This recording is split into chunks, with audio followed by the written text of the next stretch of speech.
Mary was a 17-year-old senior in high school.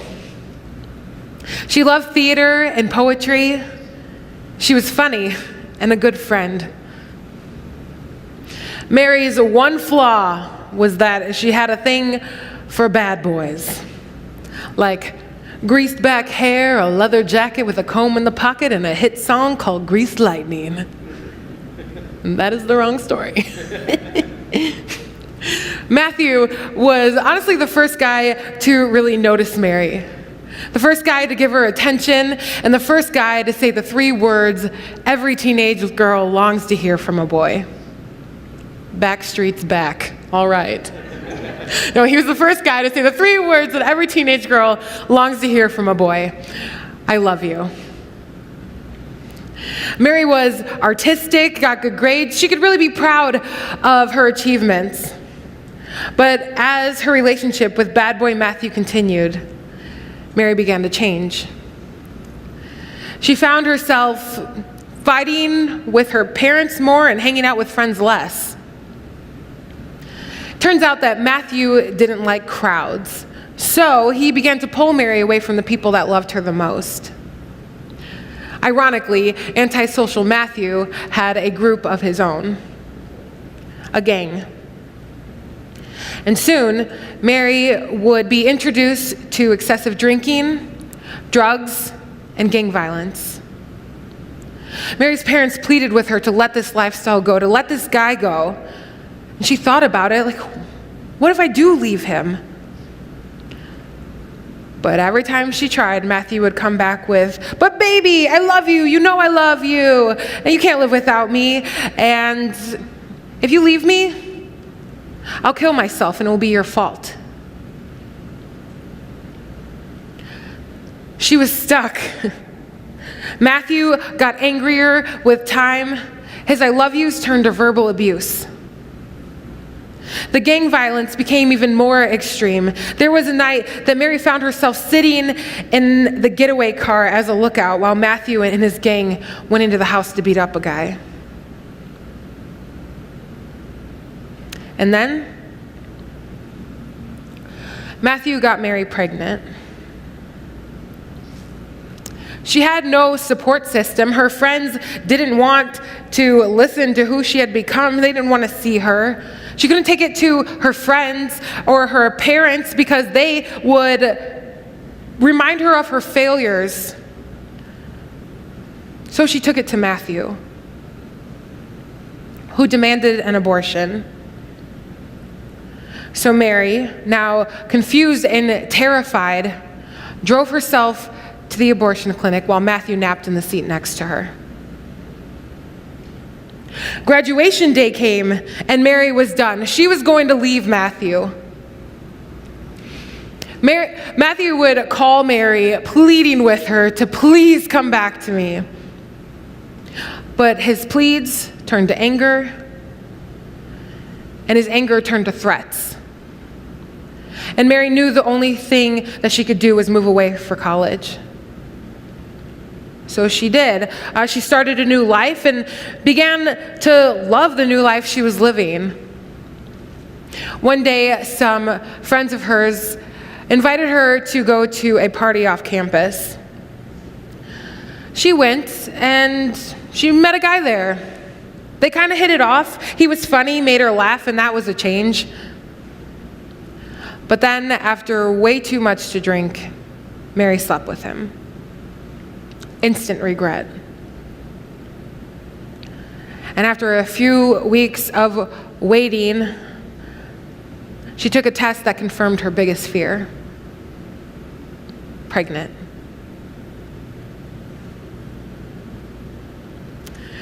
Once again, Mary found herself in this familiar place of loneliness and fear. She will have to have the same conversation, but this time with a complete stranger, that he is the father of her child. She told him, and he called her a liar and denied her unborn baby. So Mary moved on. She actually moved home where her sister convinced her that she needed to get an abortion. And so once again, Mary found herself driving down the same road to the same abortion clinic she had been at a year and a half earlier. Terrified and in utter disbelief of her circumstances, Mary regretfully laid on the cold metal table and waited for the doctor to begin the procedure, asking herself, how did I get here again?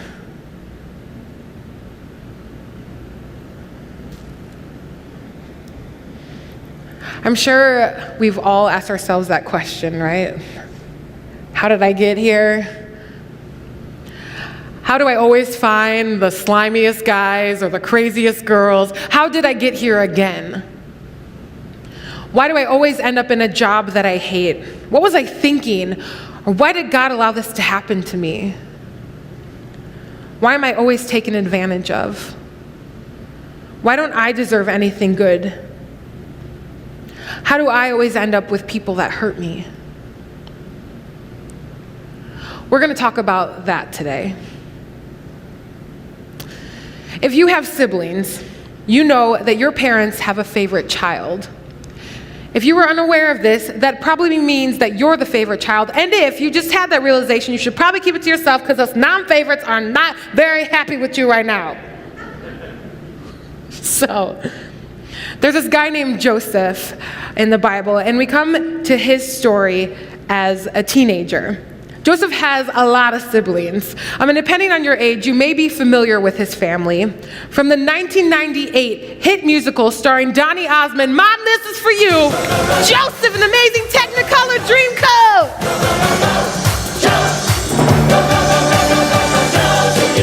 Children, you need to go home and watch this movie today. It'll change your life. Those of you who have grown up under a rock and are unaware of this phenomenon, I want you to know there's nothing wrong with me. I just really appreciate musical adaptations of Bible stories. That's all. Anywho, we learn that Joseph is a dreamer. He had vivid dreams that were actually visions of the things that God would do with his life in the future. One of those dreams was that his brothers would bow down to him. So he shares this story with his brothers, and this drove them up the wall. He's thinking, this kid is crazy. They think he's crazy. All he does is talk nonsense. So Joseph wasn't super appreciated by his siblings, but his father adored him. He was his father's favorite son. One day, Joseph's father, named Jacob, wanted to show Joseph his love for him. So he designed him a very fashionable jacket to wear. You favorite children, remember when your dad made you a coat? Remember? Sweater vest? Okay, maybe not. So the brothers were fed up. They're sick of this kid. When they saw this jacket, they were furious. So that day, they called Joseph to a field. They beat him up, took his jacket, and pushed him into a pit. Then some foreigners were passing by, the Ishmaelites. And one of his brothers was like, hey guys, I have a good idea. How about we sell our brother instead of killing him? We'll sell him for like $400. And they sold him. For $400, they sold their brother into slavery. So, Joseph is bought by these foreign people, and then they sell him again to this guy named Potiphar. Now, this is when Joseph's story gets kind of crazy, because Potiphar is not just anyone. Potiphar is the head of Pharaoh, the king of Egypt's guard. So now Joseph's like 17, 18 years old, and he's the servant to the head of security of the king of Egypt. Go, go, go, Joe. Joseph is winning. He's got all he can eat and more. His job's not that bad. He's a young guy, and although a slave, he's well respected. A very important little tidbit about Joseph: he's hot. Like Zac Efron, Taye Diggs, cover of Israel's Most Beautiful People magazine. He is ridiculously good looking, and everyone noticed. Especially Potiphar's wife. She noticed. You know what I'm saying? She noticed. So one day, Joseph goes inside to do his daily chores, and Potiphar's wife is all like, "Hey, Jojo, want to get jiggy with it?" And he's like, "No, thanks." Then the girl jumps him.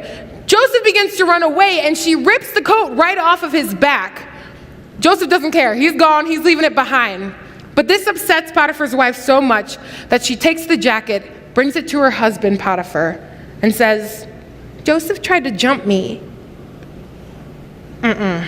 Potiphar hears this nonsense, and he's so enraged that he throws Joseph in jail for the next 13 years. What the heck? How did he get here?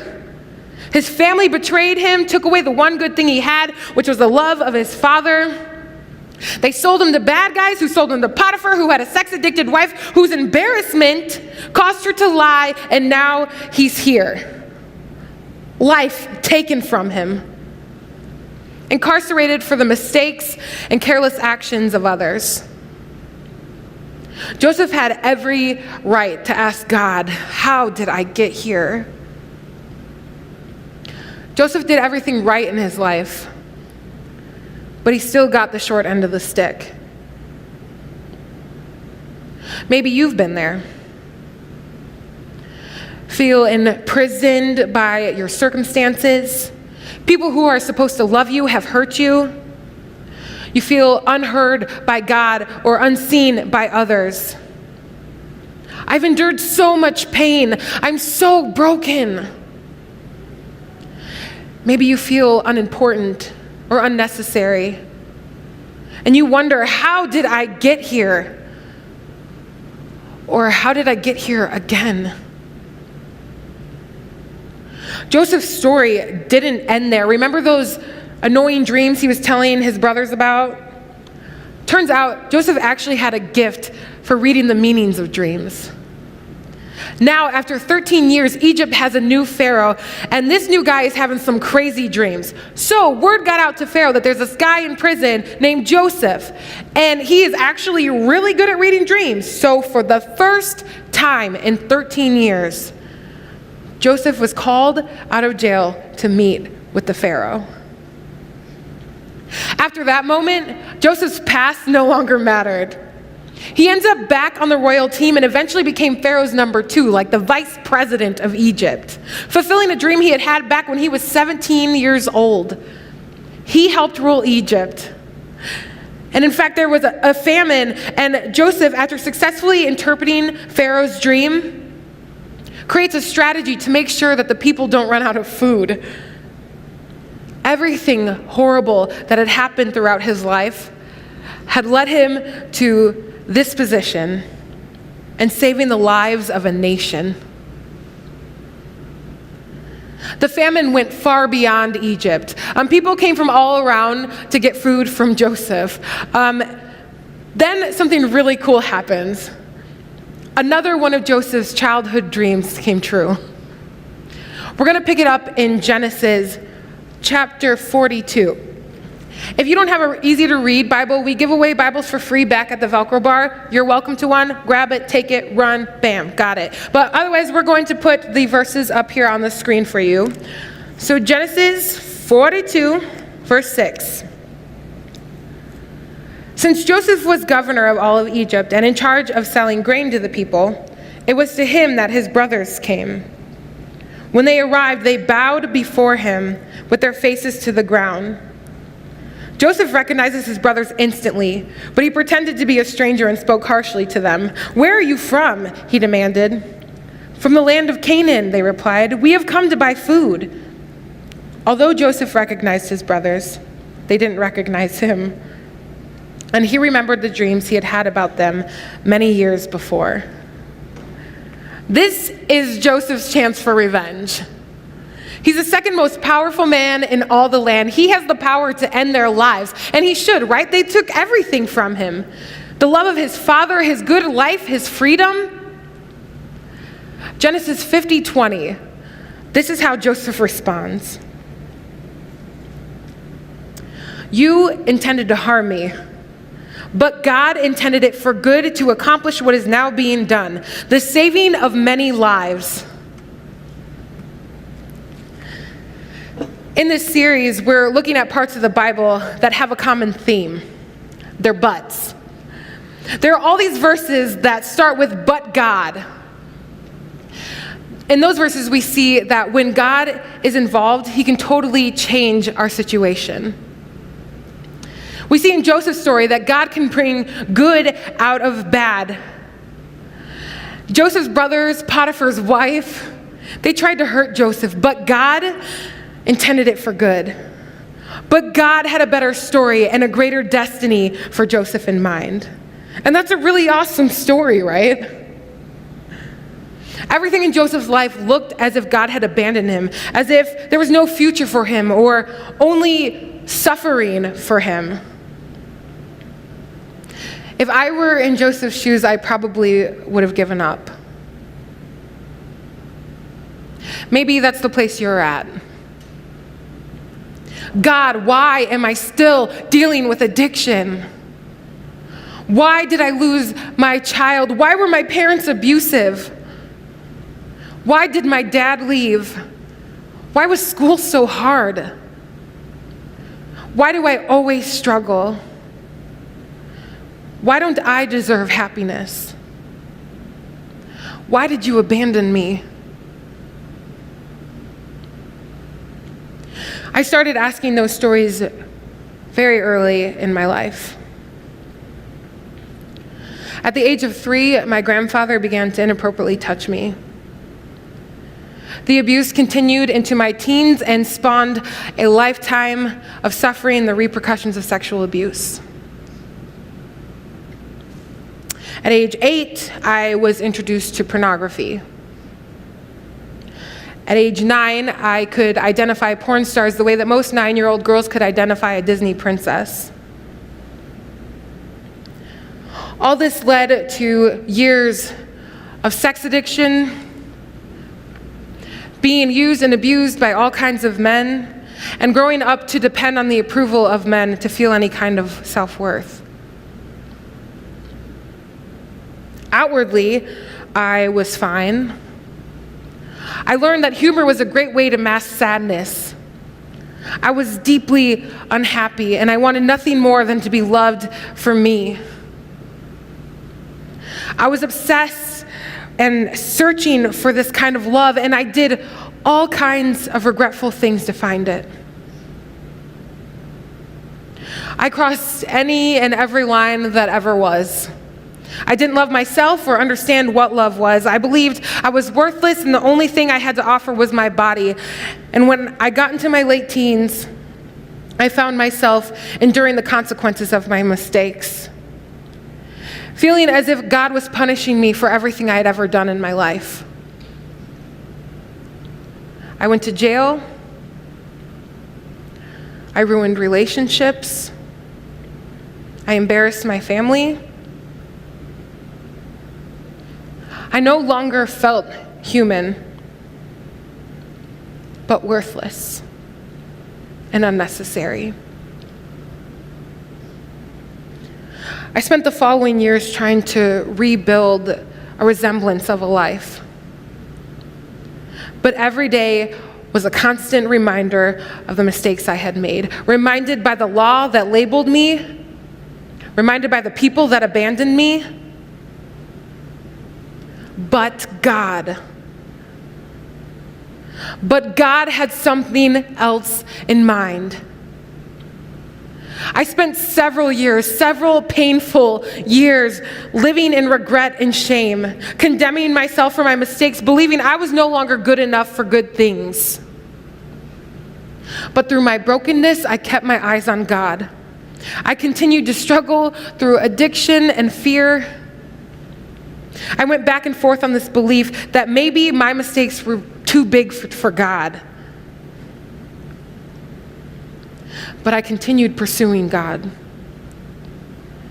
With his help, I began to fight the lies I was telling myself and eventually found healing from my brokenness and forgiveness for myself. And I found freedom. Last year, I took over Verve's recovery ministry, Restore.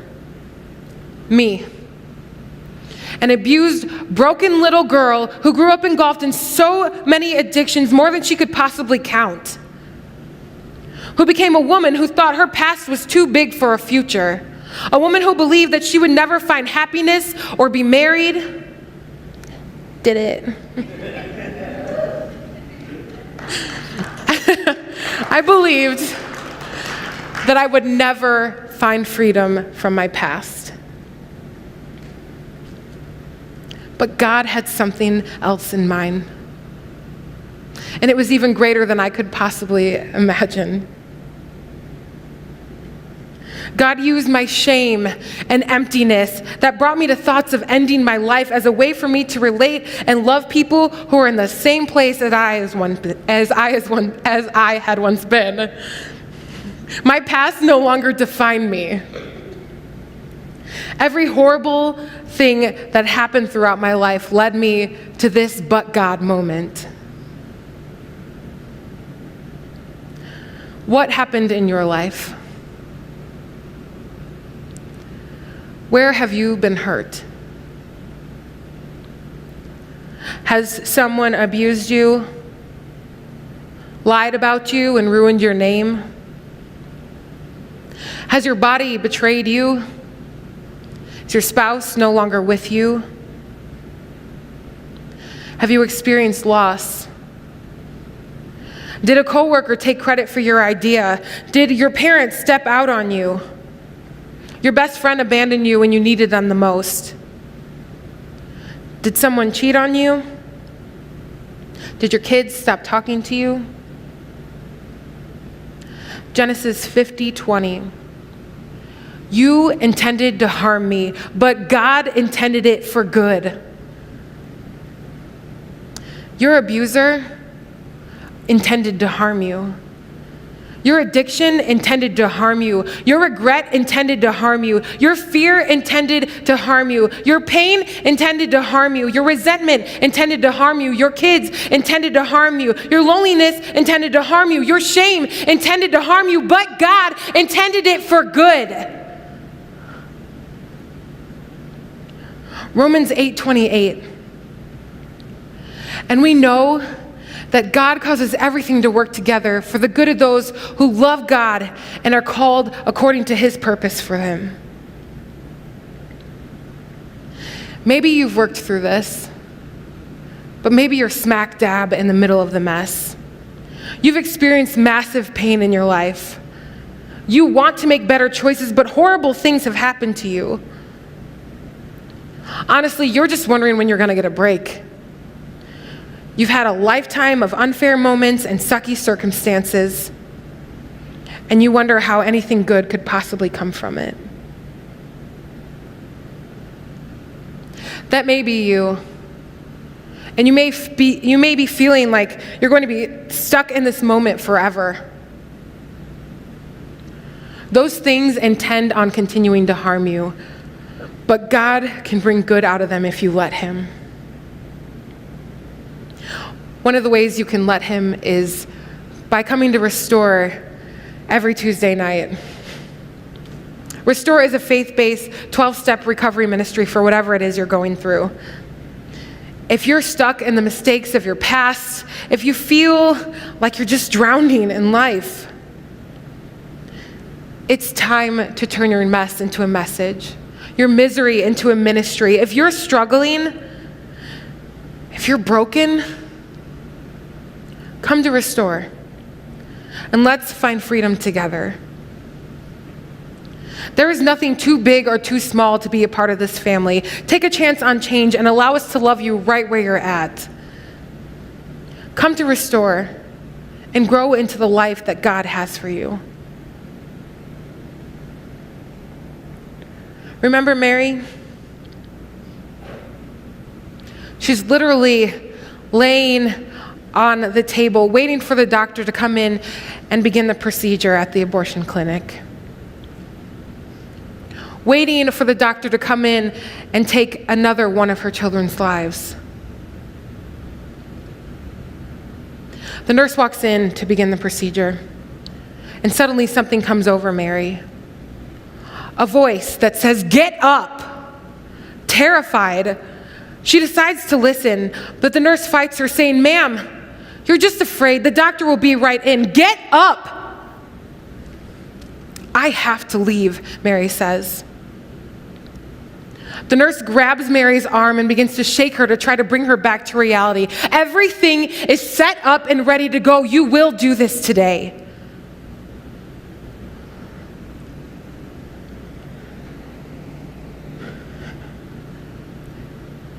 Mary is my mother, and I am the baby she chose to keep.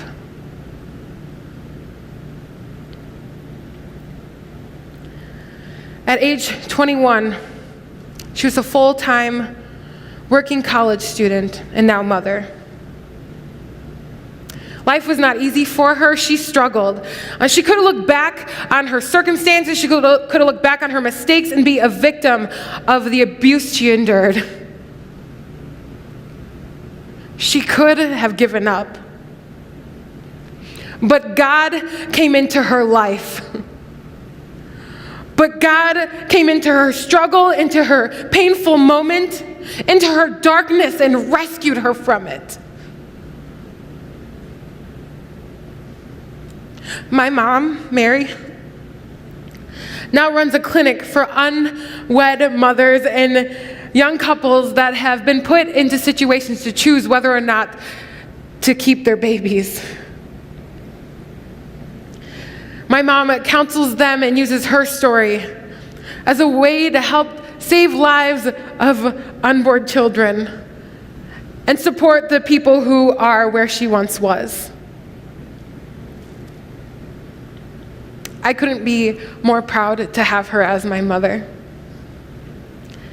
She endured so much, and in spite of horrible circumstances, she loves God and loves people so well. Her bravery makes me brave, and her love makes me love. God came in and changed the entire direction of her life. He gave me life. And that same loving, forgiving, powerful God is available to you in whatever dark and painful moments you might find yourself in. Remember, God doesn't cause bad things to happen in our lives, but He can bring good out of them if we let Him. He can change the direction of your life. He can give you new life. He can turn your scars into something beautiful. There's a hope that's waiting for you in the dark. You should know you're beautiful just the way you are. You don't have to change a thing. The world could change its heart. No scars, you're beautiful. We're stars and we're beautiful. Let's pray. God, thank you for being a God of change. Thank you for changing Joseph's life. Thank you for changing Mary's life. Thank you for changing my life. Thank you that there is nothing in our past that can make you love us less, and there's nothing that we could possibly do to make you love us more than you do right now in this moment, God. Thank you for being a God with plans for our lives. Help us trust you. Help us let you give us new life. Thank you for being good even when life doesn't always feel like it. Thank you for loving us in our mess. We love you, God. In your beautiful name I pray. Amen.